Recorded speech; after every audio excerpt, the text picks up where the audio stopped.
Hi, everyone, and welcome to the Fully Engaged Leader. I'm so excited you joined us today. Congratulations. You're taking the first step to add more balance and harmony into your life. Make sure you have your handouts or your freebie printed for this session. We'll be using it today to guide some of our conversation and reflection and to work through some of the thoughts you have and set action to them. Today, we will cover how to address what's keeping you up at night as a leader, the most effective strategies to reduce stress that fit your lifestyle, action-proven steps to overcome leadership stress, and unlock your potential as a leader in today's shifting and uncertain world. Okay, so let's get started. We'd like to begin by having you think about your all-time favorite movie about leadership. Why do you like that movie, and why is it memorable for you? Here are some examples of movies that we could think of. What do all these movies have in common? Why are people inspired by them? Do these leaders encounter stress? And if they encounter stress, how do they handle all that pressure? Hi, I'm Christy Thompson, the president and founder of SACE Consulting. Before I guide you through our session, I wanted to share a little bit more about myself and my experience that led me here today to talk with you. I come from an educational background with 23 years experience as a classroom teacher, building principal, curriculum director, and human resource director, and a school superintendent. I transitioned into the corporate world as a development executive. After 26 years of experience serving in many roles, my passion is truly in helping professionals and organizations navigate this ever-changing landscape and continue to advance themselves and others strategically. Over the course of my leadership journey, I've encountered just about every possible scenario you can think of, had to find ways to manage the pressure and the stress of the job, and also work to find balance to become the most fully engaged leader that I could be. I created this webinar so that leaders around the world, no matter whether they're in corporate, public, or entrepreneurial role, could connect, reflect on our practice, and learn from each other so we can get where we want to go fast and avoid common pitfalls of leadership. Think for a minute about how much stress you're feeling today. Are you doing more with less? How many hours a day are you working? Is the political landscape getting you down? Do you feel like no matter how much you communicate, it's never enough? How many years do you plan on working in your career? And can you sustain this current level of stress that you're under? Reflect on your own stress for a moment. What are your biggest stressors right now? What is it that is making you lose sleep? Consider this. Stress is a body's way of responding to demands, and it often does so with physical symptoms such as tension, pain, or tightness. Chronic stress can occur when the body's stress responses are constantly triggered. Continued levels of high stress can lead to serious medical issues, both physical and mental. And stress can negatively impact us as leaders and our employees in a major way. Think for a second about some of your biggest stressors at the moment. How we show up in one area of our life is how we will show up everywhere. Now more than ever, it's really important to focus on our overall wellness, support healthy choices in the area of diet, sleep, movement, and mindfulness to combat the stress and the work fatigue during this period of uncertainty or times of high stress. Overall wellness looks different for each person. And as leaders, we must find what works for us individually to help us maintain that overall balance in times of stress. Self-care is essential. We must take care of ourselves before we can take care of others. The four main aspects of self-care that we'll be focusing on are physical, mental, emotional, and social wellness. It's important to note that in the workplace environment, we have to look at self-care as a priority because stress and lack of self-care can affect people themselves as well as those around them. Trying to operate under high levels of stress or exhaustion can prevent you or your employees from living your most effective and fulfilling life. By finding strategies for self-care that can be incorporated easily into routines, you can improve your daily productivity, overall functioning, and many, many other health benefits. We'll be discussing some of those strategies as we go through the rest of this workshop. Okay. Let's identify physical wellness. Physical wellness means taking care of your body. This involves exercising, eating well, getting enough sleep, and drinking plenty of water, while avoiding self-destructive habits such as smoking, drinking excessively, and too much screen time. Okay, I get it. Even though many people know the tenets of physical wellness, they are often the first things that people make excuses for not doing. We'll go over some strategies to help you be consistent about incorporating physical wellness later in the presentation. We all know the basic requirements to maintain good physical health. However, most of us wait for mental illness symptoms to arise before giving the health of our minds any consideration. Mental wellness means taking care of your psychological health. It encompasses both intellectual and social wellness. To begin to understand mental wellness, we'll define one component of psychological health, intellectual wellness. Intellectual wellness includes engaging in mentally stimulating activities that keep the mind focused and alert. It is found that they can help reduce the risk of diseases such as Alzheimer's, dementia, depression, anxiety, and also has been found to help regulate emotions. Fostering curiosity and creativity both have positive influences on the brain, activity, and mental well-being. Continuous learning for fun, or could be learning about topics unrelated to your profession and sharing knowledge with others so you can promote other components of intellectual wellness, including mental stimulation, curiosity, and creativity. Emotional wellness is the way we react to the world and things coming at us in the moment. Emotional wellness means caring for the spirit, attending to emotions, and establishing peace and balance in one's life. Nurturing emotional wellness involves exploring how personal beliefs affect decision-making and practicing mindfulness. So how do these three areas of overall wellness apply to your life? Grab a pen and your reflection tool. Take a few minutes to think about how much you prioritize wellness in your life right now. There are no right or wrong answers here, just an opportunity for you to reflect on your own wellness. For each of the four components of wellness, physical, emotional, intellectual, and social, circle a 1 for every area you make a priority and 0 for every area that is not currently a priority. You can consider something a priority if you incorporate it 5 to 7 times a week.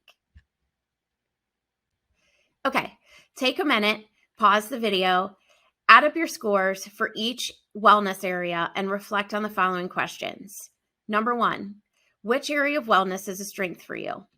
Number 2, which area is an opportunity for growth? And number 3, what do I want to commit to trying and by when? I know for me, whenever I look at my results and sit down to create this action plan, I oftentimes, whenever I'm under a lot of stress, the hardest thing for me is to continue to be diligent about my workout. That is always a point of struggle for me and something that I continue to have to push myself to do better in and commit to for myself. Because on the flip side of that, I also know that if I'm not doing it, that I manage my stress quite differently than when I am working out or when I am walking or doing mindfulness. The other thing that I commit to is practicing gratitude. I wake up every morning and religiously I will, before I even move or put my feet on the floor, I will just meditate for a minute and think about what I'm grateful for. And I come up with at least 5 things that I'm grateful for. And every day there's just a variety of things that I can express gratitude. And it just starts my day off on the right foot. So find that thing that works for you and commit it to action. Okay, now let's talk about 7 strategies for combating leadership stress. The first strategy is to recognize your stress signals. Learn to pay attention to your body's responses to leadership stress.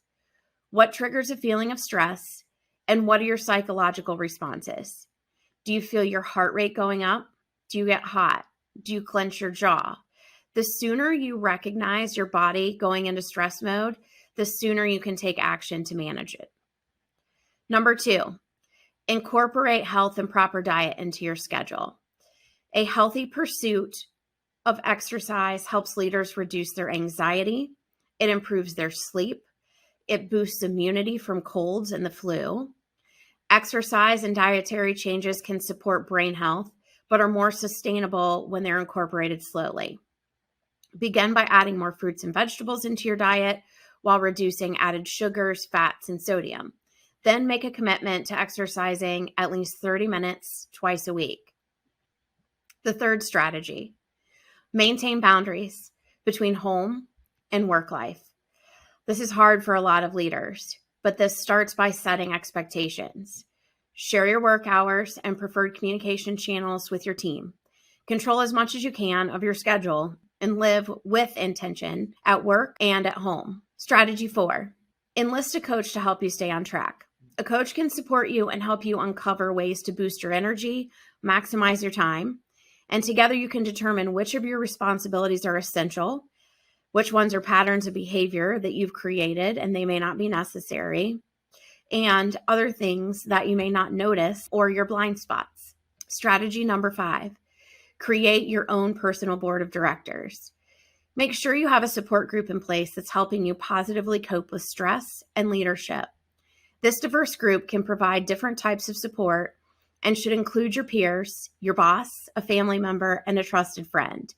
Be clear about your stress management goals and ask your advisors for help staying on track. Strategy 6, practice the art of recovery. Athletes have long understood that pushing oneself hard at 100% capacity 100% of the time results in very little to no long-term performance gains. Make sure that you are practicing the art of recovery. Strategy number 7 is focusing your attention on the present. Where are you focusing your attention and your attention? There's a difference. Our attention is what is getting our focus at the moment, and our intention is, are we being intentional about what we're doing? Are we being focused? So it's always important to focus your intention on the present and what you're doing in the moment. So what are the next steps in becoming the most fully engaged that we can be as leaders? Managing energy, not time, is the key to high performance and personal renewal. This premise is based on the book, The Power of Full Engagement by Jim Lear and Tony Schwartz. Not to say that time management as a leader isn't also important, but we must consider how it is that we're showing up. Are we just running from meeting to meeting, feeling rushed, overwhelmed, and not present in the moment? As a leader, think for a minute how you are showing up. How are you managing your energy? If you do a better job of managing your energy, can you really impact your health, happiness, and productivity? Can you summon your ideal performance state on demand when you need to? Can you always be in the zone? Can you be flexible when things are coming at you rather than panicking? Can you be resilient rather than quitting? Can you be strong instead of tanking? And can you be responsive instead of feeling stuck? The short answer is yes, you can. So what are some steps we can take to make these changes to give us the power of being fully engaged as a leader? Change your eating habits. Food is your only source of energy, so consciously eating to maintain energy will have an impact. The 2 most important things you can do are eat breakfast to get your metabolism rolling every morning. Stabilize your blood sugar by eating a snack at least every 2 hours. Balance your recovery time. With any major energy expenditure in your day, create a wave of recovery to balance the scales, which means taking time to relax, breathe deeply, and settle down. Create rituals. Most people have very little will and discipline. Building rituals into your time will help you keep your commitments to yourself and others. Your rituals should be as rigid as possible so that they become automatic over time. Be positive. Whatever you're doing that you consider a struggle, invent ways to look at it more positively. Shift from negative to positive thinking to start really enjoying your life. Stop multitasking. When you're doing more than one thing at a time, you're not really giving your energy to focus. Focus on the most important things in that moment. Save energy for the long run. Know what matters to you and focus on what matters. The only way to make your life extraordinary is to know what extraordinary means to you. On your dying day, what criteria would you use to measure the success of your life? Once you know what matters, set your priorities accordingly. Use rituals to help you make sure you spend enough time every day on the things that you care about. Beat energy vampires. Energy vampires are negative drains on your life. Beating them is often a matter of making good choices. Ask yourself how important the things draining your energy really are. Eliminate the ones that aren't included in your core list of values or desires. And use stress. Instead of trying to eliminate stress or stormy periods in your life, consider that it is just a period of growth, and that growth will make you stronger. Just a quick PSA here. Dear leader, you can't pour from an empty cup. Make sure you're taking time for yourself, and make sure you're taking time to relax, reflect, and rejuvenate. As a leader, it's important to reflect on our own practices. Without taking time to set action around our routines and structures that we have in place, we can't be our best for those we lead. Just as seasoned athletes do, we must examine our health, happiness, training regimen, and output. As leaders, it's important to remember that we can't pour from an empty cup. Research shows that establishing and maintaining routine practices lead to a more fully engaged and well-balanced leader. Pause and reflect. If you need to, pause the video and take a few minutes to think about how much you prioritize routines, structures, and overall wellness in your life right now. Place a plus or a minus on where you are now as a leader. Spend some time truly reflecting on your practices as a leader. This will only continue to make you get better as a leader. Do you have someone that can hold you accountable to push you to grow? Remember, Brené Brown says, clear is kind. Do you know your blind spots? What are ways you can hold yourself accountable to the changes you want to start making today? Take a minute to continue reflecting. Are you fully engaged as a leader right now? How can you best address what's keeping you up at night? How are you managing your stress as a leader? What do you need to change to unlock your full potential and engagement as a leader? What are your strengths and what are your opportunities for growth? Thank you so much for investing in your own professional learning today. Please tell us what you're taking away from this workshop. What is it that you might need help with in achieving your new goal, and how can we help? Use this QR code to reflect on the value we brought to your day and also what you got out of this workshop. Please give us some feedback or use the link that you see in the slide. If you haven't done so already, please connect with us on social media and join our Facebook group. We would love to keep the conversation going and hear about your continued progress. If you'd like to set up time to talk with me directly, please click on the link to schedule time on my calendar. I would love to have the opportunity to work with you again. For those of you who are interested, I would love to tell you about a fun and engaging way that you can earn CEUs and college credit through self-guided professional development, coaching, and networking. I would love to continue to help you grow on this professional learning journey. You didn't wind up here by accident. If you want to earn college credit, CEUs, or just participate in self-guided professional development, coaching, and engaging with other like-minded leaders like you while becoming more engaged and intentional about your practices through professional development, reflection, coaching, and consulting, scan the QR code to learn more. You have come to the right place because that's exactly what we do. We help our leaders train like athletes while finding the balance and engagement they seek. We are now taking registrants for our next leadership cohort, so be sure and sign up.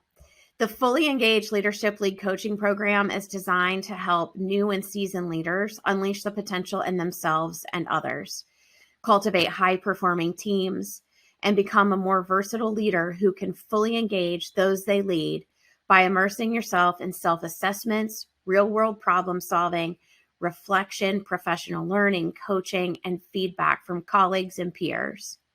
The 9 core competencies of our program are reflection and self-awareness, setting strategic direction, communicating effectively, creating a culture of excellence, ethics and integrity, measuring what matters, managing change, building capacity, and empathetically serving others. If you have any questions, I'm happy to set up a call to talk with you. We would love for you to join our group of passionate, growth-minded leaders just like you. Thank you again for your commitment to show up for yourself today and reflect on your own practices. Setting the changes you reflected on into motion will help you on your continued professional growth journey. Be sure to connect with us on social media. Give us a follow, a like, and a comment. We'd love to have you join our learning community.